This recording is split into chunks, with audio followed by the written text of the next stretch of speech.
What if you knew the end to every movie before you saw it? Okay, with the intros. Nice. You're listening to the Really Very Crunchy podcast with your hosts, Emily and Jason. That was interesting. You didn't like my intro? I would have gone on, but you weren't letting me. Oh, you wanted to go on? No, it's okay. Okay. Well, what were you saying? What do you mean? So basically, Jane. I'm Jane now. Jason has ruined my life. But we'll get to that. Okay. First of all, we are, 2 shows into our By the time you're tour? Listening to this, This is crazy. We haven't actually left yet for the tour. We're doing this one ahead of time. I'm sorry to say. Yeah, we're freaking out. See, I was trying to pretend that we had... It's gone great. It's wonderful. Yeah, I actually love being in front of crowds. Then you release this and it's after there's a huge news story that we burned down a church or something. Not on purpose. We tripped over one of the wires and somehow the whole church burned down. And then you release this podcast. It's been wonderful. This has been a great tour. Everyone was laughing. I'm actually in jail. For manslaughter. Please don't. Please don't go to jail. I mean, I don't plan to. You wouldn't go to jail for an accident if you weren't. I said manslaughter. It could have been negligence. I don't know in what scenario I would accidentally go to jail, but it's possible. Please don't, because I don't know. It could have been the apocalypse and we went after some homestead. You know? I don't know any of the passwords. I don't even know how to check our bank balance or anything. I can hear people right now. Well, that's healthy. It's like, well, okay. I've tried. I'm like, will you check the bank stuff so I don't have to be the one that does everything? Totally You're like, lost. yeah. I would be totally lost. I used to pay one bill that you had to send in a check. I don't even remember what it was for. Yeah. And yep, you paid one bill our entire marriage. As if you have everything on auto draft. Well, somebody had to do that. You barely even know what auto draft is. I know how to do that. You just give They'll you walk have to you tell them through a check. Yeah, they're like, and what's the account number? It's at the bottom of your check, man. Yeah, they get a call from you and they're like, I'm so sick of talking boomers through this. Yep. You're like, nope, I'm just me. I'm not a boomer. Yeah. If I was the one who dealt with the money, we wouldn't be allowed to buy anything because I'm just so stingy. That's true. And so I would be like, I've had to free you of that a little. Yeah. It's okay. It's $3. You don't have to think about $3. Thankfully. We used to. I mean, yeah. Thankfully, you don't now. I know, but I remember messaging you. I'm at Goodwill, and there's this thing. It's $5. Yeah. I used to message you a lot. Yeah, I would get those messages, and I'm like, I'm sorry, I'm working right now. I'm earning that $5 Please, plus $5 this hour. It? Well, don't depress me further by asking me questions about, can I spin this on a used shirt, please? Please, dear. I really like the color. It is polyester, but it's all we can get. Never would have. Well, yes, we are doing this ahead of time, so I have no idea how the tour is going. Hopefully, well. Is there a place for people to review tours? It's not that big. It's not like we're getting a spot in the New York Times review. I've been in. Oh, yeah. I mean, I have. They want to interview me, the Crunchy Bomb. Well, there is still time, I think, unless Cincinnati is sold out, because as of this recording, it's actually getting kind of close to sold out. So get your tickets. And, if it says sold out, show up and see what happens. Don't. That's terrible advice. Ask for Jason. I'll get you in. Say, I sent you. I mean, you still have to pay. You're not getting it for free. But I'm like, no, we can get them in. Come on. I don't think there's going to be any turning away. There's not going to be thousands and thousands of people showing up doing this. Unless there is. If that's the case, come on. I don't think we that's can get good an outdoor advice. screen. So what tickets are left? So we have Cincinnati, Franklin. Is that what's left, or have we already done Georgia by this point? We're trying to figure out the future. I don't know. Wednesday. What? Okay, just check reallyverycrunchy.com/tour and see what's left. I love that you just gave up. You're like, I don't know. I think by Wednesday we've already done Georgia, but I'm not sure. If not, come to the Georgia one. It'll be fun, we think, unless we're in jail already. So there's that. All right. So something interesting happened to us, and I realized that I am now a snob. Wait. What are we talking about? What's the subject here? I'm a movie snob. Oh. Yes. Do you think you're a movie snob? You're not the kind of movie snob that's like, okay, there's different kinds of movie snobs. There's the type that's like, oh, I've seen this very obscure film, and if you haven't seen it, then you're not quite as cultured as I am. Not that kind. And then I don't even believe in that. It's a movie. You're watching a movie. So, like, no matter how cultured, how sophisticated I know a few the people film like that, is. though. No, it's like you didn't create the movie. I'm not that kind of person. You shouldn't feel any... Like Angels in the Outfield is in my top 10. So. Yeah, same. But Toy Story is too, actually. Really? Yeah. It's such a perfect movie. I feel like you say that a lot, though. Like, that's in my top 10. Well, I mean, And I've more said than it 10 about times. 10 times. No. Way more than that. Well, my top 10 changes. There's a few that stay there, but okay, so tell me, what kind of snob are you? I didn't like Paddington 3. Wow, you're such a snob. Such a movie snob. On Valentine's Day, we went to see Paddington 3 with our kids. And I didn't like it. But I messaged 3 other friends who also went to see it that day. And their responses were, quote, "It was so cute," end quote. Quote, "We really liked it. Super cute," end quote. Great movie. I'm just throwing that one in there. Great movie. Phenomenal film. 2 thumbs we up. We really enjoyed it. No, and I'm like, okay, in the movie, I looked at you and mouthed, "Worst movie ever." And you said, check your text. And you had just texted me, "This is the worst movie ever." It's true. But I think part of it is because you have spoiled the storytelling process for me. You told me once, you said, they tell the end of the movie at the beginning of every movie. Every single movie. They tell you the end of the movie. They already tell you how it's going to end. So now that I know that. No, there's no not looking for it. Now I'm like watching Paddington. Spoiler. Yeah, spoiler. If you haven't watched Paddington yet, Paddington we're 3. about to spoil it. Okay, we loved Paddington 1 and 2. Loved. It was good. Cute. Maybe loved Paddington 1. Great movie. Yeah. 2 thumbs up. I did. I would say that I loved Paddington, the first one. Yeah, it was good. I remember us being like, it was very that was unique. So good. It was unique. Yeah.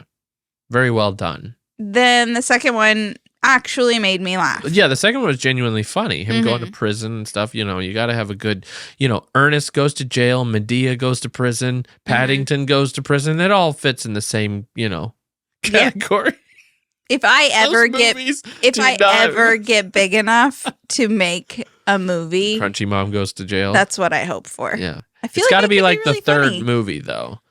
You can't start off start with on that? no, you can't start with no franchise starts with goes to jail. Yeah, I mean, I don't think I'm ever going to be big enough to have a movie. Yeah, I'm certainly never going to be big enough to have 3 movies. It could happen. What's that from? Angels in the Outfield. Yeah. Okay. Yeah. So phenomenal film. By the way. We watched that the week before we watched Paddington. That was our Friday night movie, and both of us sobbed. But I did not sob. Okay, I'm using the word sob loosely. That's very loose. We both had tears running from the eyeballs. I mean, he adopts the kids. Spoiler alert, he adopts the kids at the end. Well, that was the case. Okay, so let's get back to Paddington. Let's go back to where you were talking. Yeah. This is a very important podcast, by the way. I feel like this episode will change your life. It really actually will if you listen to me. It might, in a good way. Because Jason understands the creative process. Well, you do too. Well, now I do. You had to expose me to. I understood a certain creative process, but not storytelling. Yeah. So in the beginning of Paddington 3, the whole thing starts, and his Aunt Lucy is saying, "Roar. If you ever are lost, just roar, and I'll answer back." Yeah. And so you know that that's going to play a key part in the story. Yeah. And then it's ruined. Like it's just so predictable. Every movie now. Well, almost every movie except for Angels in the Outfield. What you're talking about is foreshadowing. Well, I understand that. No, I'm just explaining it. And so foreshadowing, then it tells you, but the problem is if you're really good at spotting foreshadowing, the foreshadowing is there at the beginning of a movie or a book or something in order to create setup to then have a really great payoff. I understand. The problem, I'm explaining it to you. I'm not explaining it to you. I'm explaining it to people what we're talking about. Okay.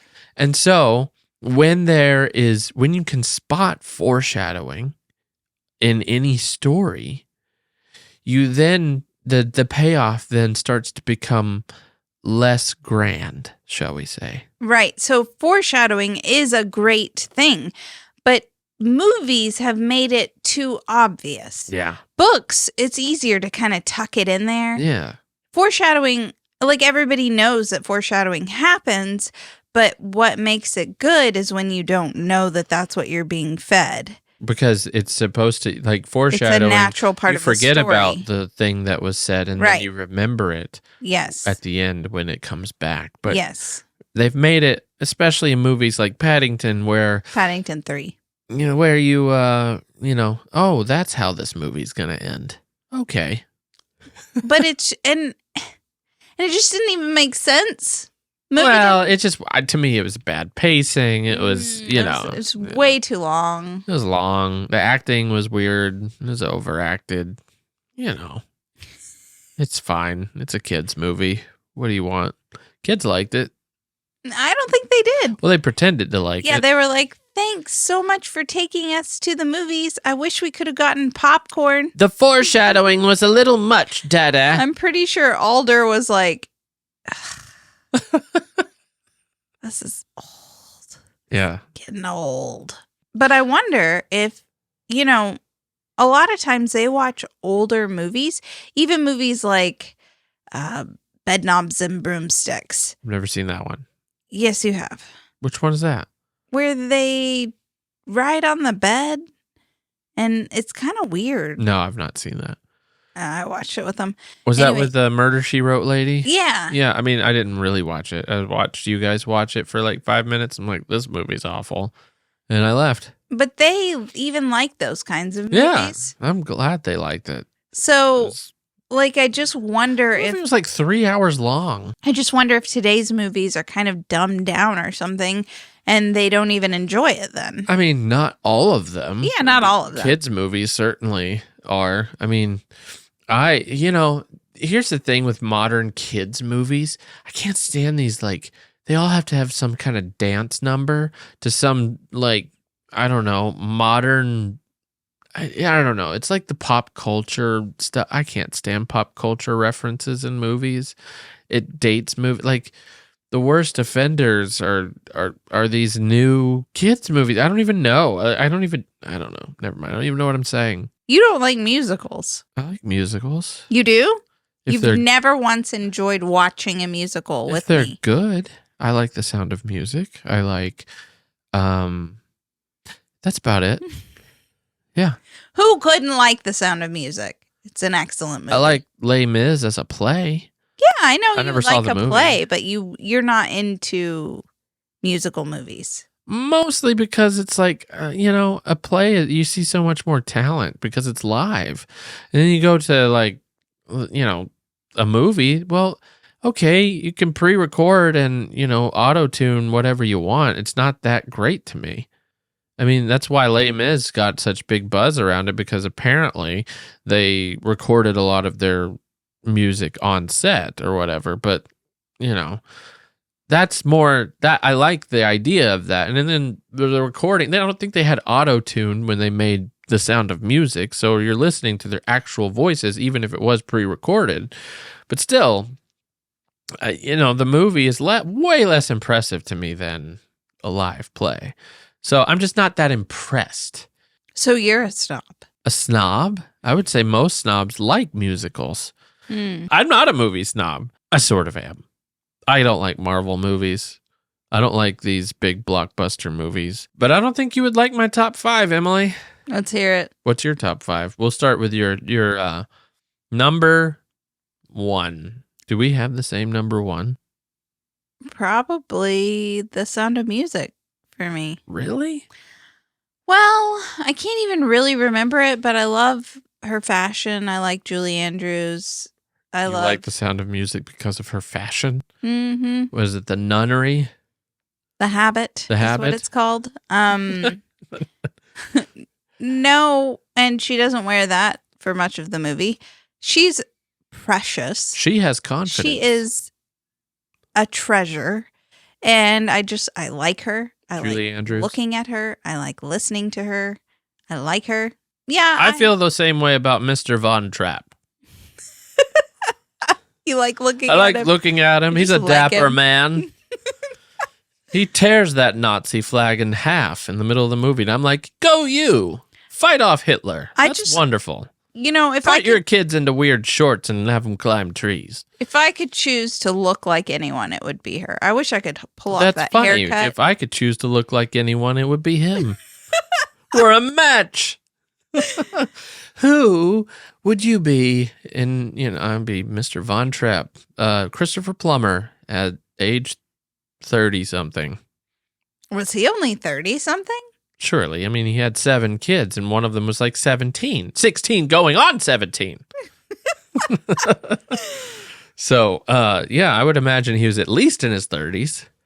Okay, so that movie. I don't know about her, Julie Andrews, but...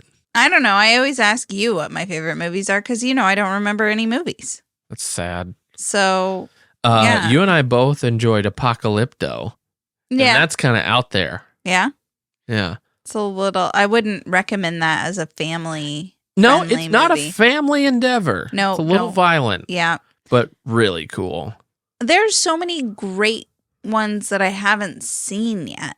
Yeah, you Where the didn't Red make Fern it Grows, Old Yeller. Yeah. What Those else? are just dead dog movies. Spoiler alert. I haven't seen all the ones where they kill their pets at the end. I'm just curious, how does Where the Red Fern Grows, what is their foreshadowing? I know that it's a book, too. Yeah. I don't really remember. I haven't seen it since I was a kid. I didn't remember. I didn't ever like it. Really? Yeah, it wasn't my favorite. I think I was distracted by the fact that they filmed all the night scenes during the day, but they darkened the camera. And so it was just darkened day scenes, and I could tell that as like a 4-year-old. And I'm like, this is weird. So you've always been a bit of a story critic. Yeah. Well, I've loved story, and I love movie making, and I love the art of story and how they created the story. And to me, their cameras weren't good enough to film at night.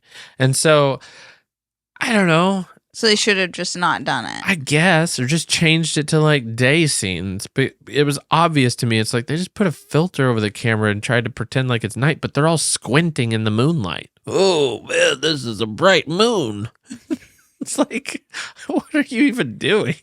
I don't get that. I didn't see that in other movies, so I guess it was just kind of low budget. This was the old one. I think they came up with a new one at some point, but this is the old one. Some people love that movie. I was 4. I'm like, I'm gonna watch Ernest Goes to Camp. So that's way better. Their night scenes are impeccable. Gee, I'm glad it's raining. It's a good song. That's a good musical. Has 3 songs. One's a montage. I love when a short movie has a montage. It's like, okay, we've only really super just short begun. movie. It was Frosty the Snowman. Oh, yeah. It's like 20 minutes long. Yeah. And it has a montage at the end that's like 3 minutes long of everything that happened over music. And it's like, my memory's not that short. Yeah, we just saw that. Like, guys, we are 3 minutes short.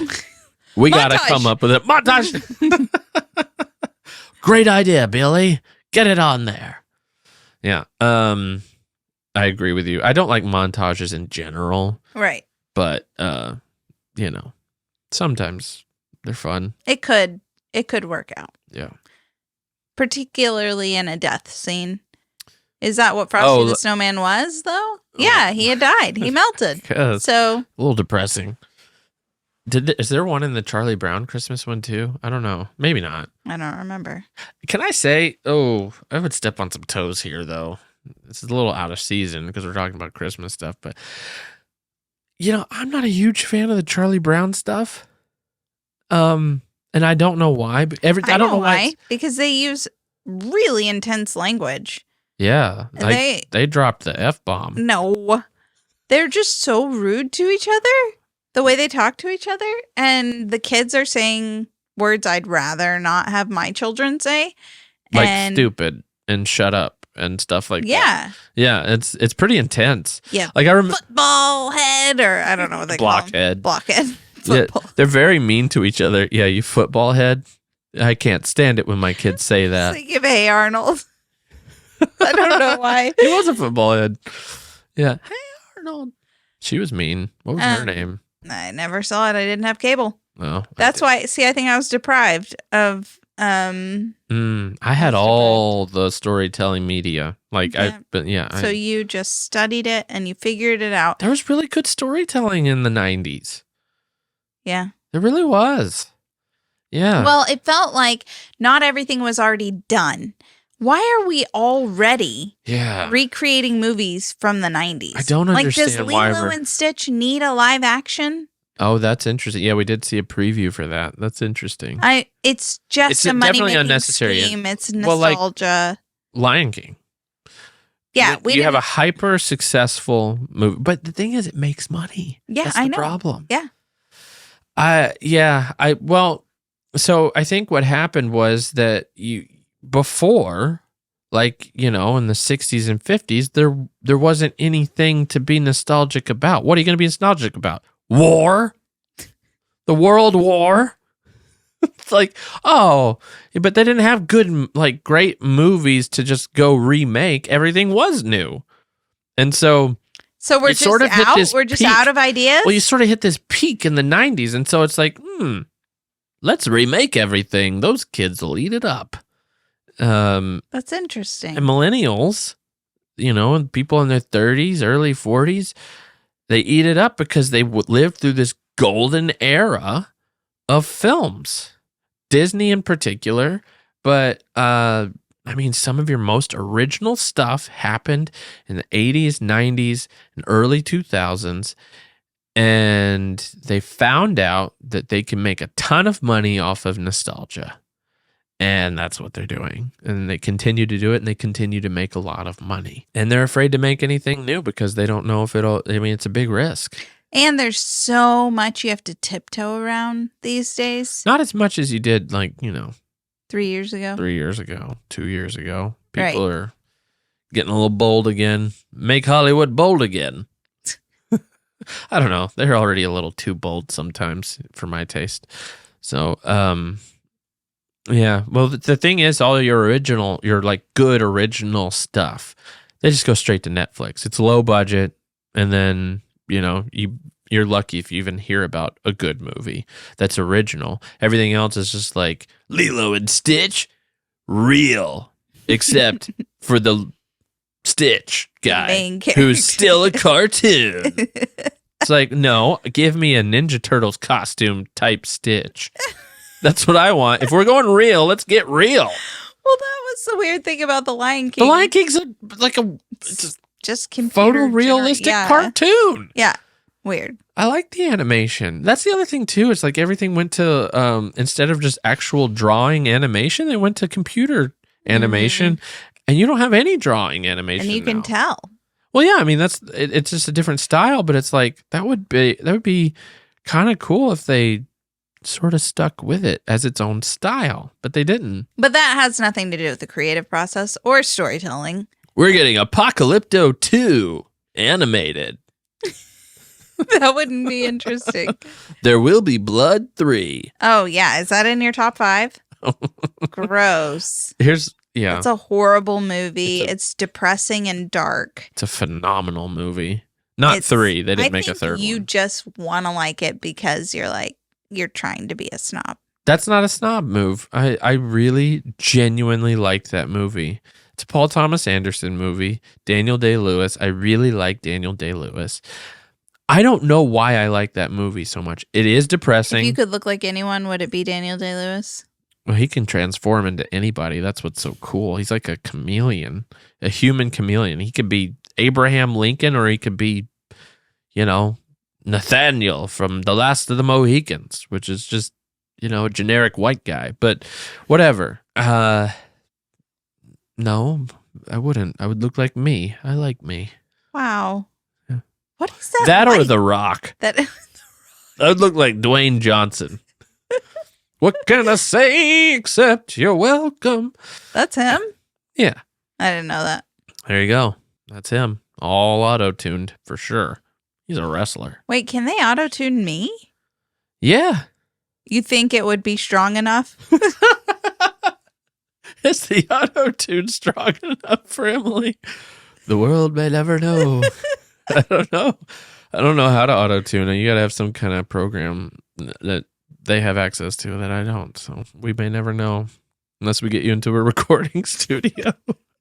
I wonder if my cousins would let me just drop in just to try out. Yeah, I think Brad the would. Auto-tune. He would. You just got to get him on the right day. Yeah. I don't even know where I was going, but hey, that's not a snob thing. Oh, Why can't you just pull it out of your pocket right away what your top favorite movies are? Bam, bam, bam, bam. That's the thing. I love a good story. Now, a story doesn't have to have a happy ending for me to think that it's a good story. I mean, the thing I really loved about There Will Be Blood, not that anybody wants to see this, hear this at all. It's just that you see how power and greed corrupts a person. There is no happy ending, but there is it's just so well done. And it's this guy gains everything he's ever wanted. And he is the most miserable human being you will ever see. He's awful. He's an awful person. And he gained everything he ever wanted. And it didn't make him happy. I mean, it's not like there's just Wait, is this the one with the bowling alley scene? Yeah, at the very end. Yeah. No, I hated that movie. Yeah, well. It was horrible. It was wretched. You're not rooting for him. I don't. You're just in awe of wow. It's humanity. I don't know how to explain it. It's just really well done. It's not meant to make you feel good. It's not Pride and Prejudice. It's not, Little Women. Sarah Playton Tall. It's not Angels in the Outfield. See, so then I don't want to watch it because if I'm putting that in my head. You want to be encouraged. Yeah, I just want it. Everything needs to be happy. If I'm spending the time to put that in my life and put my thoughts upon that, but it has to be good. But it's not dwelling on something bad because there is a lesson in it. I also really liked No Country for Old Men. That's one of my favorites. Gross. I don't know what the lesson is in that one. It's just sad and depressing. I hate it. Interstellar is really great. Did you like that one? No, boring. Boring? So boring, I think. I can't remember. And I'm halfway not even believing in space, so. You hate every movie that's in my top 5 so far. Wow. I believe in space. You believe in space? It's just a weird way to say it. I just think, what? What do you like? What do you enjoy? Just what? You hate all the movies I love. Well, we also don't find the same things funny. Yeah, we do. We have a really very crunchy account and create comedy videos, and we laugh at the same ones all the time. So Jason's written 20 books. Yeah. And so you have a pretty good grasp on storytelling. Well, that doesn't mean that they did well, all of them. Some of them did. I don't know. You have more reviews than I do on Amazon. I have like 10,000 more than you do. Not 10,000, no. No, I would say about half of them did really well. Really well. Well, really well in quotes. The other half never saw the light of day, basically. So, just... Because people would just download them for free? No, because one series was way more popular than the rest. Anyway, and so I did start to learn what really worked in stories and what didn't. And do you think storytelling, how does it translate over into our content with like really very crunchy? Well, in any story, there has to be a hook. There has to be a story, an interaction, and there has to be a good payoff, like you were saying. Yeah. What would you say your creative process is? Like, I think a lot of people desire to be creative and they either don't know how or they don't know where to start. Are we talking about for books or are we talking about for really very crunchy and content online? Because they're two very different things. They are? To me, they are. What's your creative process? I mean, you've come up with these things too. My creative process is we need something, do it now. And you are more like, I have to be inspired. Like, I'm like, go to the coffee shop and try and think up some ideas. And you're gone for 3 hours and you come back and you're like, I got nothing. But you send me to the coffee shop and I'll come back with 7 ideas. Because it's like, do it. And you're superior. No. You're superior in every way. No, I think I work well under pressure. I don't. So that's why I'm a hypocrite. Not a hypocrite. You're such a hypocrite. You are a hypocrite. Hypocrite. I'm a procrastinator. I'm a hypocritical procrastinator. I'm so tired. You gotta take that out. Really? No, it's fine. That's why I'm such a hypocrite. Why did that come out of my mouth? I'm just tired. I created from my hippocampus. I'm so tired. No, I'm a procrastinator because I work the best under pressure. If I have any amount of time, that is where I just mess myself up. It's the same with like getting out the door. You have 45 minutes. You're on time. Nope. That's going to mess me up. If I have extra time, I'm going to be late. Yeah. I hate creativity under pressure. I think that's why I hated journalism. I never enjoyed journalism. You didn't? I liked the process. I liked it early on. I enjoyed it in college. I never liked it in my job. I shouldn't say never. Most of the time I didn't like it in my job. And I definitely hated deadlines. I need deadlines. If I still can get things done if I have a deadline. But my best work is when inspiration strikes. I would write something. When it comes to a video, it is I see something that happens in real life, and I'm like, that there is a seed there. And I go, and I have to take that seed pretty much immediately and go plant it, and then water it, and then watch it grow, and the little plant, and little branches come up, and the little flower buds, and then finally it's like, there's the video. And then I read you the script and you're like, that's not funny. And then the plant withers and dies and goes back into itself. And then it's got to go back into another regrowing until it comes back. And I'm like, what about this? And you're like, better, try again. And then I go back and then we go. That is my process until finally there is a beautiful. Until finally you're like, I can't grow this plant alone, please. Until finally I throw the plant out into the yard. And then, I go plant it. And then you find it later. And you're like, it's a tree. Look what you had. It's an oak tree. And then it becomes a great video. That's usually the process. So we should write a book together.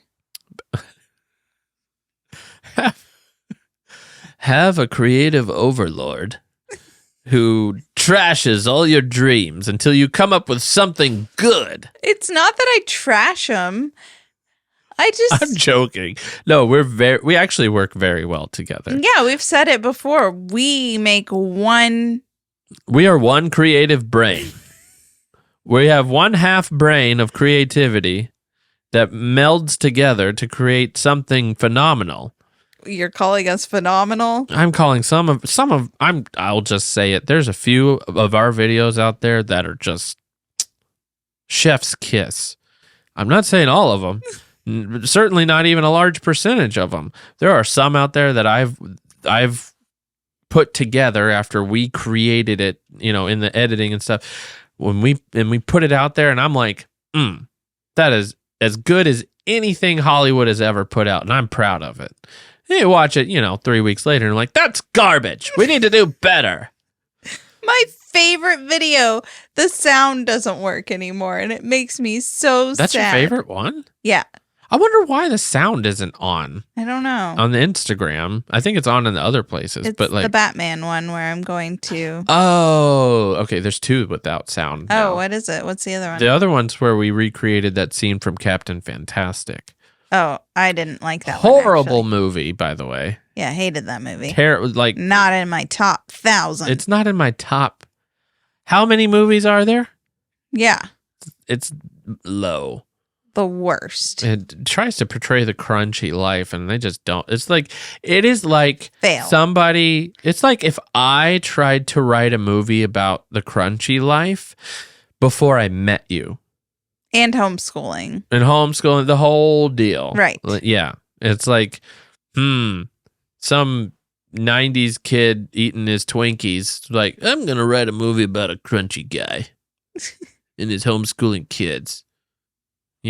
Yeah. And that's people love that movie. People love that movie. Hate it. And it is, but we also don't like Paddington 3, so maybe we're and I like There Will Be Blood. So here we go. I think a lot of people like There Will Be Blood, by the way. I mean, just saying. I think we need to get a Little Britches movie going. Should we be the ones to create a Little Britches? Could we write a screenplay? For Little Britches? Yeah. You can adapt a book. There's this thing called adapting a book into a screenplay. Yeah, but could we just write that and then pitch it? Yeah. Is that a thing? You'd have to talk. I think it needs a better title than Little Britches for modern day. Yeah. Like, nobody's going to go see Little Britches. I don't know. Man of the Family, maybe. Man of the Family? That sounds like Man of the House with Jonathan Taylor Thomas and... I think I missed that one. I didn't see what? That one. Yeah, I didn't see that one. You didn't see it? JTT, Man of the House? I know. With Chevy Chase and Jonathan Taylor Thomas? What kind of 90s kid were you? One without Nickelodeon. That wasn't a Nickelodeon movie. Doesn't matter. That's a sad existence. A 90s kid without Nickelodeon. I mean, that's a pretty horrid existence. I know. I have to say. Didn't have any friends. Didn't you watch it through your neighbor's window or something? When they gave me a ride to school sometimes, and I'd stand at the front door waiting for them, and I could see their TV screen in the morning. You could see Nick Jr.? Sometimes. You would watch Nick Jr.? You didn't even get Nickelodeon. You saw Nick Jr. for 10 minutes. I mean, sometimes his mom would be out on the porch smoking, and I'd go talk to her just so I could see just look Nickelodeon through their glass door. So you got some afternoon Nick in the afternoon. Nicotine. You got some nicotine and Nick in the afternoon. Nice. A little bit of Doug with some cigarettes. I mean, very short. I always wanted to go see all that. When was that? After dinner? That was Snick. That was like Friday night. A little bit for the older kids. Like, you're 13. You're going to be 13 to see this kind of stuff. I remember. Are You Afraid of the Dark? I remember going over to a friend's house and getting to watch some of these shows, and I just felt like my existence was abysmal. Yeah. So I watched Becker. That's sad. That was my childhood. Becker. Not even Cheers. Cheers was Cheers was good, but not for a kid. No. Frasier. The bar. Frasier. You and I watched Frasier. Frasier's hilarious. We watched all 11 but when seasons you're of Frasier. an 11-year-old. Yeah, it's doesn't land. No. That's what we had. Frasier. You're watching Cheers. It's just these people at a bar discussing their lives. Everybody knows your name. Nobody knows my name. This isn't Cheers. This is depression. I downloaded that song on Napster and listened before to the it fall over and over and over. I loved that song. I want people to know my name. And they're always glad you came. Nobody's glad I came. Yeah. This isn't really much about the art of storytelling. There's not much to say about it other than you either got it or you don't.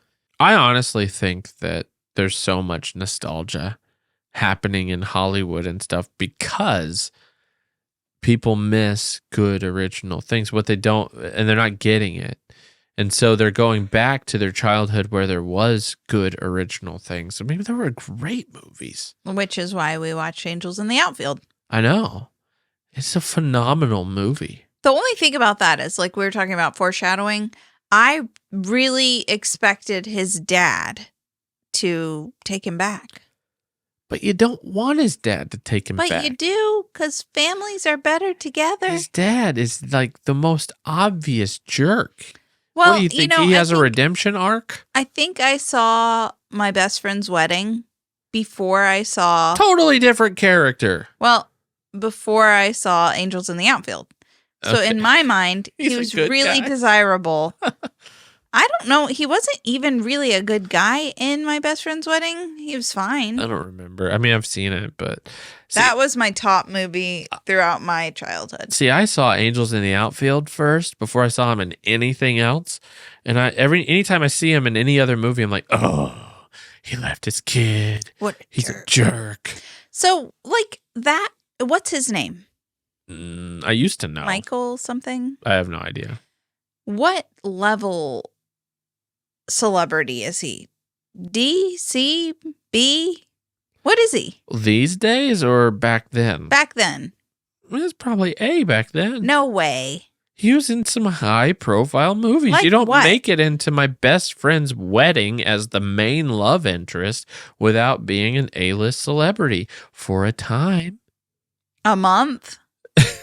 That summer, at least. I mean, he's probably more famous than you think he is. He's been in a lot of stuff, but he was just one of those guys, you know? He's what Matthew McConaughey could have been. But Matthew McConaughey... You mean moved Matthew on. McConaughey is Matthew what he could have been? No. Yeah. No, I'm saying Matthew McConaughey started out, he was in a lot of like blockbusters, then like rom-coms. He was like getting into the rom-com stuff for a long time. I read this in his book, Green Lights. It's a really great book, actually. It's very interesting. He was doing rom-com after rom-com after rom-com, and he was making a ton of money doing it. And he got stuck there for a minute, and then he's like, well, I don't want to get stuck here. And so he's like, he started getting offers for more rom-coms. He said, no, I'm not going to. Is that when he did Interstellar? Well, that was much later, but he did other things that just, he ended up getting Oscar wins and stuff like that, just because he held out for more intense, you know, dramatic roles. Tipping and stuff. point.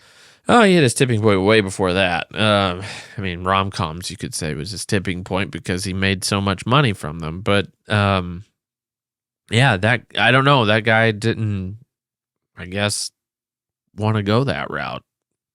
I don't know. Tipping points. But then he's not in anything. It's like he just gave up. That we know of. Maybe he just can't get a job. I don't know.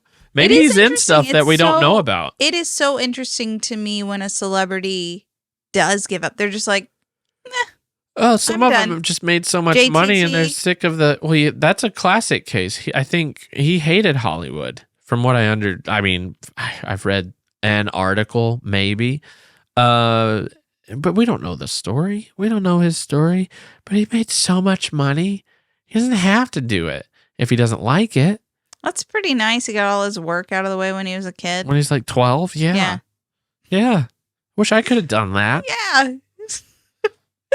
I'm going to live my whole life and not even get what he got for his first movie. What's his name? Rick Moranis. Another he case. Gave up. Yeah. Somebody told me, you look like the kind of person who would say, your favorite movie is Honey, I Shrunk the Kids. What does that mean? I felt deeply offended. You look like the kind of person whose favorite movie is Honey, I Shrunk the Kids. Yeah, like what is he saying about? He was a teen. What's he saying about me? I wanted to be like, I'm going to shrink you. Yeah. Okay, my favorite movie was Over the Top for a while. You look like the kind of person whose favorite movie is Over the Top. I mean, it was like it was childhood favorite movies. Number 1, My Best Friend's Wedding. Number 2, Over the Top. Those are two very different Number movies. 3, Rocky. Number 4. So you're a huge Sylvester Stallone fan. What's the one where he goes to war? Rambo. Yeah. Really? Well, my Nana died, and we got her VHS set, and it was all Sylvester Stallone, and I didn't have Nickelodeon, so that's what I had to watch. Yeah. Oh, wow.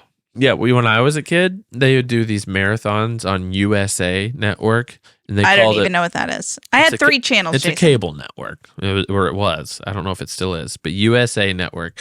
They would do this marathon, Grown for Stallone. And it was like... But my Nana was watching that. And it was all... Grown as in Groan? Grown for Stallone. Ugh, Stallone. Yeah. It was... Yeah. Rocky movies and Rambo movies all day. We taped them. You taped them? Yeah, and you'd pause and cut out the commercials. We taped Honey, I Shrunk the Kids, actually.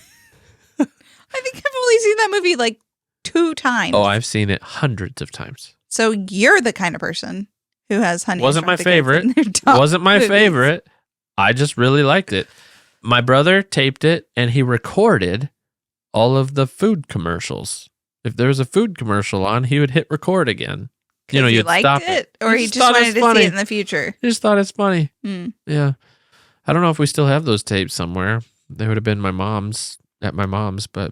When we lived in South Korea, you and I used to just like binge watch 90s commercials. Yeah. Do you remember that? Yeah. When we were really bored, we'd find a YouTube compilation, like 2 hours of 90s commercials. It's nice. I don't know why it's nice. I guess it reminds you of a time. Well, here's the thing. The 90s, maybe it's because of so much tragedy that people want nostalgia and they do remakes and stuff because they're grasping for things that they once had before, let's just say, 9/11, honestly. 9/11 was a huge turning point in our culture, in our world. Changed, so much. Everything changed after 9/11. Everyone became suspicious, a little more bitterness sown in people's hearts, a little less... Panicked? Yeah. Like the doe-eyed innocence was gone. Well, there was this... So 9/11 happened, and then wars were going on for so long, and everybody thought they were going to war, or at least thinking about it. They were offering giant bonuses to go to Iraq. I even thought about it. I thought about it. I know, and it's just like, you can go to Iraq and get $50,000 and plus a truck or something. I know. It's like it's crazy. Sounds like a deal. But then, like, not long after that, smartphones and social media came out, and it's just like this whole... But that's like the point. You see this kind of... Well, you see it in movies, too. Darkness. You see this kind of dark and gritty turn to movies, and now all you see is nostalgia for this longing for a time that once was, again, like you said, sort of this innocence that, I mean, whether it existed or not, it does in our mind. It is a more innocent time than it is now, but... Tell that to Dateline. True. which I never watched. But I think we had it, right? What channel was that? NBC. It was, yeah, so I had channels. Yeah. I don't know. I think you can see a huge shift in the world after 9/11 in so many ways, in just about every facet of our society, whether it's movies, books, whatever. It's a very obvious turn. And it's really sad. So you think 9/11 affected storytelling? I do. Just because I think it affected the general desire. There is it's really tricky. I don't think many things are funny. I think you're funny. Thanks. But I'm not really the type of person that goes and watches a movie and laughs. Yeah. And so it's whenever people are creating stories and creating movies and whatever, they do have to make it for the general population. Uh-huh. You are required to, because that's just that's who's paying. Yeah. So you have to get them to like it. And I don't feel like I fall in it. I'm not saying I'm above them. I'm just saying I have a different flavor, different taste. Sure. And so I think it's hard for me to find things that I truly enjoy, because I don't fit into the niche of, is it even a niche? Yeah. The general viewer. Right. Well, don't go see Old Yeller. I might like Old Yeller. Don't see where the red fern grows.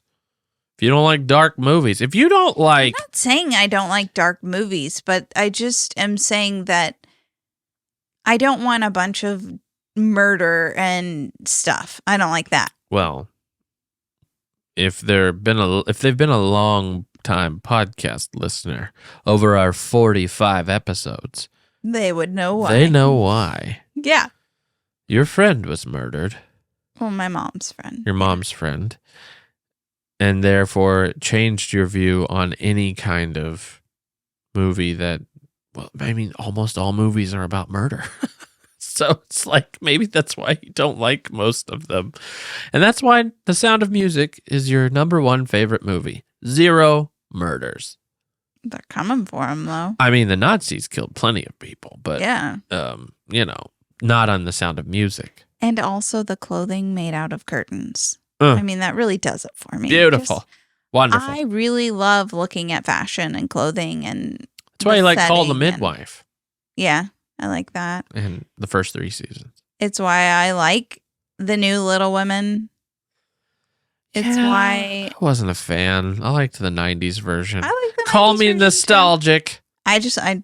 I love looking at everything. Sometimes I'm not even paying attention to the movie. I'm just looking at the costumes and the set design and paint colors they used and sofas. Do you look at the sofas in a movie? No. See, I'm totally hyper-focused on the sofas and the interior design, that's the awesome. Pictures hanging on the walls, what That's books great. are on their bookshelves. Yeah. No, That's why I can't remember any movies. But that's all part of the storytelling. It's part of the details that make it feel real. Yeah. Yeah, that's neat. I don't look at that at all. Mm. I look at it in the periphery, and I see it, and I like it, but I don't look at it specifically. And that's why we make one good brain. Yep. Without one of us, nothing we have exists. Thank you for listening to the Really Very Crunchy podcast. If you enjoyed this episode, give us a review. I don't even know how to do this. I don't know if you should review this one. I feel like this... I noticed you didn't even pander. That's why I felt the need to say it. You didn't even say it once. Maybe once. You didn't beg for it. You didn't say anything. What if this is the episode that pushes us over 1,000? Well, then I guess I'm giving up my baby bear. I doubt it. Well, thank you for listening. If you do have, if you are interested in seeing the Franklin and Cincinnati show, check it out. reallyverycrunchy.com/tour. We're almost finished. You better see us before it's too late.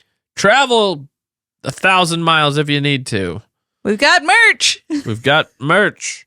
Maybe not by then. We'll see. Yeah. We're sold out. Sorry. Hopefully that's true. All right. Goodbye, everybody. Good night. Well, good night for me. Goodbye. Morning. I don't know when you're listening. Good morning. Afternoon. Good evening and good night. The Truman Show. That was a good movie. That was a good movie. Yeah, we can agree on that one. There we go. Yeah, they should remake it. Truman Show 2. Lost in New York. All right. Good night. Bye.